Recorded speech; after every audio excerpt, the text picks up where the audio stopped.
Ya Muhammad, engkau meminta tanpa sujud kepadaku, aku akan memberikan apa yang kau inginkan. Nabi Muhammad SAW tanpa sujud, jika dia meminta kepada Allah, pasti akan dikabulkan. Dengan akhlak baginda Rasul SAW, beliau sujud, tahu beliau adalah seorang hamba yang pantasnya untuk sujud kepada Allah. Dia adalah Nabi SAW. Tatkala mereka datang bersama dengan Nabi, ya Rasulullah, mintalah permohonan kepada Allah. Apa jawaban Nabi? Analaha, analaha, analaha. Aku yang dapat menolong kalian, aku yang akan memberikan syafaat kepada kalian, aku yang akan membebaskan kalian dari siksaan padang mahsyar di hari ini.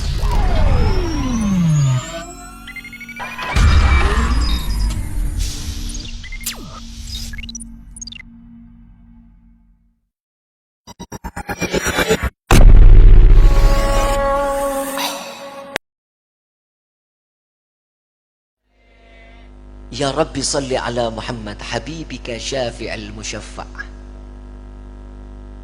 Kekasih yang pertolongannya akan ditolong oleh yang maha penolong.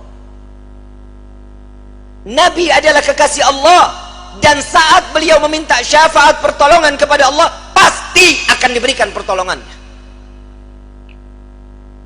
Kita di saat nanti di yaumil qiyamah meminta syafaat siapa kita kalau bukan baginda Nabi Muhammad SAW? Saat orang berbondong-bondong lari ke sana, lari ke sini di padang mahsyar. Pak, Bu, simak baik-baik. Padang mahsyar ini awal mula terdapatnya suatu yang baik atau yang buruk, neraka atau sorga, sudah terlihat saat di padang mahsyar.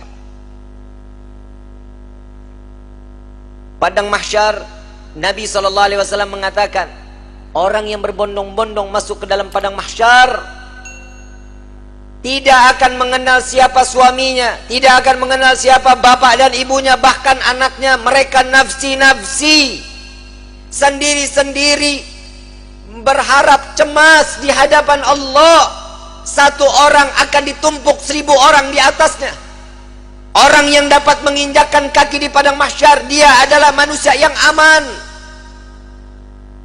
Sampai-sampai fitnah daripada padang mahsyar, ada seorang ibu yang sedang menggendong bayinya, menaruh bayinya di padang mahsyar, di tanah padang mahsyar, diinjak bayi tersebut agar lebih tinggi. Nggak sadar dia, anaknya dijadikan satu pijakan agar dia selamat dari siksaan padang mahsyar. Para wali min awliyaillah, orang-orang saleh, berbondong-bondong keliling ke Nabi Allah Adam. Wahai Nabi Allah Adam, berikan kami syafaat. Aku tidak bisa memberikan syafaat kepadamu, karena aku sudah ditolong oleh Allah saat aku meminta untuk diperjumpakan dengan Siti Hawa. Saat ini sampai sekarang kita kenal padang daripada Arafah. Itu pertemuan antara Nabi Allah Adam dengan Siti Hawa. Ditolong oleh Allah. Jalan lagi kepada Nabi Musa. Ya Nabi Allah Musa, tolong kami selesaikan siksaan padang mahsyar. Mereka ada yang tenggelam sampai mata kakinya karena dosanya, ada yang sampai kepada lututnya, ada yang sampai ke pinggangnya, bahkan ada yang sampai pusarnya dan juga dadanya, bahkan ada yang seleher, ada juga yang sampai di ujung daripada hidungnya, dan juga ada yang di atas kepala, bahkan 2 hasta di atas kepala, tenggelam karena dosa-dosa mereka. Kebayang setiap manusia, insan, masuk ke dalam lautan, tenggelam di lautan, sebentar akan mati. Siksaan akan berakhir. Saat di padang mahsyar, siksaan tersebut sudah tidak akan pernah ada kematian, melainkan menikmati siksaan tenggelamnya setiap manusia. Sudah tidak akan lagi ada kematian. Saat itu kemana kita semua yang ingin kita inginkan? Orang yang tenggelam, mereka tersiksa, sampai orang kafir pun mengatakan, ya Allah, cepat selesaikan padang mahsyar ini siksaannya. Jika kami harus masuk ke dalam neraka, maka masukkan kami ke dalam neraka. Hentikan siksaan ini. Mereka nggak tahu siksaan padang mahsyar belum ada apa-apanya sebanding daripada api neraka jahanam. Orang kafir semua tidak ada yang sanggup melaksanakan daripada siksaan padang mahsyar, memohon agar dihentikan. Sampai kepada Nabi Musa, aku tidak dapat menolong kalian. Karena aku telah diberikan syafaat oleh Allah menyelamatkan umatku saat dikejar-kejar oleh orang-orang Fir'aun. Coba kau ke Nabi Ibrahim, berangkat ke Nabi Ibrahim. Ya Nabi Allah Ibrahim, engkau adalah Khalilullah. Sampaikan kepada Allah, selesaikan pada mahsyar ini. Aku tidak dapat memberikan syafaat kepada kalian, karena aku telah ditolong oleh Allah saat aku dimasukkan ke dalam api Raja Namrud. Nafsi, nafsi, nafsi, nafsi. Sendiri, sendiri, sendiri, sendiri. Silahkan engkau ke Nabi Isa. Sampai ke Nabi Isa. Ya Nabi Allah Isa, engkau adalah Ruhullah. Sampaikan kepada Allah agar berikan syafaat kepada kami, selesaikan siksaan pada mahsyar. Apa jawaban Nabi Allah Isa? Nafsi, nafsi, nafsi, nafsi. Aku tidak dapat menolong kalian karena Allah telah memberikan pertolongan kepadaku sampai aku diangkat ke langit kedua. Pergilah engkau kepada Habibuna Muhammad sallallahu alaihi wasallam. Dia adalah kekasih Allah. Berbondong-bondong para aulia datang kepada Nabi sallallahu alaihi wasallam, ya Rasulullah, berikan kami syafaat. Sebelum orang tersebut berbondong-bondong datang kepada Nabi, Nabi SAW sudah melihat mereka akan datang kepada Nabi. Nabi berjumpa dengan Allah. Nabi sujud kepada Allah. Ya Muhammad, angkat kepalamu. Tidak lagi ada yang ibadah di padang mahsyar ini. Mengangkat kepala, lalu sujud lagi Allah di hadapan Allah. Nabi Muhammad SAW diangkat lagi. Wahai kekasihku, angkat kepalamu. Sudah tidak ada lagi yang ibadah dia di padang mahsyar ini. Tetap Nabi mengangkat kepala lalu sujud lagi kepada Allah. Sampai terakhir, apa yang kau inginkan wahai kekasihku? Ya Allah, selesaikan siksaan padang mahsyar. Biarkan mereka, masukkan mereka ke mizan penimbangan amal baik amal buruk mereka. Ya Muhammad, engkau meminta tanpa sujud kepadaku, aku akan memberikan apa yang kau inginkan. Nabi Muhammad SAW tanpa sujud, jika dia meminta kepada Allah pasti akan dikabulkan. Dengan akhlak baginda Rasul SAW, beliau sujud, tahu beliau adalah seorang hamba yang pantasnya untuk sujud kepada Allah. Dia adalah Nabi SAW. Tatkala mereka datang bersama dengan Nabi, ya Rasulullah, mintalah permohonan kepada Allah. Apa jawaban Nabi? Analaha, analaha, analaha. Aku yang dapat menolong kalian. Aku yang akan memberikan syafaat kepada kalian. Aku yang akan membebaskan kalian dari siksaan padang mahsyar di hari ini. Saat dia meminta selesai padang mahsyar, masuk mereka semua ke mizan. Sampai di mizan, Nabi berdiri di depan mizan, melihat rombongan daripada umatnya. Saat beliau dalam keadaan dosa yang begitu besar, Nabi sujud kembali di hadapan Allah. Ya Rabb, doa baginda Rasul sallallahu alaihi wasallam, ya Allah, ringankan beban dosa umatku,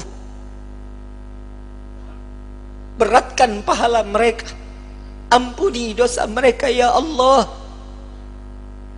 Kita berbuat dosa di atas bumi Allah. Nabi yang terus menerus sampai di mizan pun Nabi sujud kepada Allah agar kita diselamatkan, dibebaskan, agar masuknya kita ke dalam syurganya Allah. Setelah mizan, Nabi SAW berdiri lagi di sirat. Saat dimana jembatan tersebut satu helai rambut dibelah menjadi 7, tajamnya luar biasa, di bawahnya neraka jahanam. Nabi menunggu sampai ada umat yang ingin tergelincir dipegang oleh Nabi, dituntun sampai di ujung daripada jembatan tersebut. Nabi menjaga umat sampai saat di dalam surga kelak, Nabi berdiri di depan pintu surga, tidak masuk ke dalam pintu surga, menunggu satu persatu agar masuk, mereka dimasuk ke dalam surga. Sampai di dalam riwayat Siti Fatimah bertanya, ya Rasulullah, untuk apa kau berdiri di depan pintu surga? Aku menunggu umatku. Jika satu yang tertinggal belum masuk ke dalam surga, maka aku tidak akan pernah masuk ke dalam surganya Allah. Huwa Muhammadah, dia adalah Sayyiduna Muhammad. Sampai di dalam satu riwayat lain, Rasulullah izin kepada Allah melihat daripada daftarnya umat satunya belum masuk ke dalam surganya Allah. Nabi berbincang kepada Allah, ya Rabb, izinkan Muhammad untuk memeriksa neraka. Sampai beliau masuk ke dalam neraka mencari umatnya, lalu setelah itu diambil, lalu dibawa masuk ke dalam surganya Allah. Dia adalah Sayyiduna Muhammad, dia adalah pemimpin kalian, dia adalah Nabi kalian, dia adalah Rasul kalian. Tidakkah kalian malu tatkala kalian berbuat dosa di hadapan Allah? Mau sampai kapan hidup kita selalu tutup mata di dalam kemaksiatan kepada Allah? Hei para alim ulama, hei para kiai, hei para habaib, dosa apa yang kalian lakukan sampai terus menerus Indonesia diberikan daripada bala dan bencana? Wahai umat Nabi Muhammad, dosa yang mana yang kalian lakukan sehingga kalian enggan untuk bertaubat kepada Allah?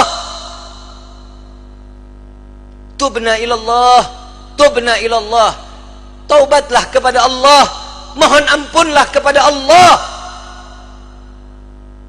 Jika para aulia, para orang-orang saleh, kakek nenek kita terdahulu, dengan bangga mereka saat kelak nanti masuk ke dalam surga dengan membawa pikulan amalan-amalan kebaikan di hadapan Allah, bagaimana nasib kita? Saat mereka diperiksa oleh Nabi SAW satu persatu, dengan bangga Nabi mengatakan dengan amalan mereka, zakat mereka, sedekah mereka, sholat malam mereka, Nabi mengatakan, dia adalah umatku ya Rabb. Bagaimana dengan kita yang membawa pikulan dosa di hadapan Allah? Tatkala kita membawa pikulan-pikulan dosa, dibuka, diperiksa oleh Nabi, Nabi tetap mengatakan dia adalah umatku ya Allah, sambil meneteskan air mata di hadapan Allah.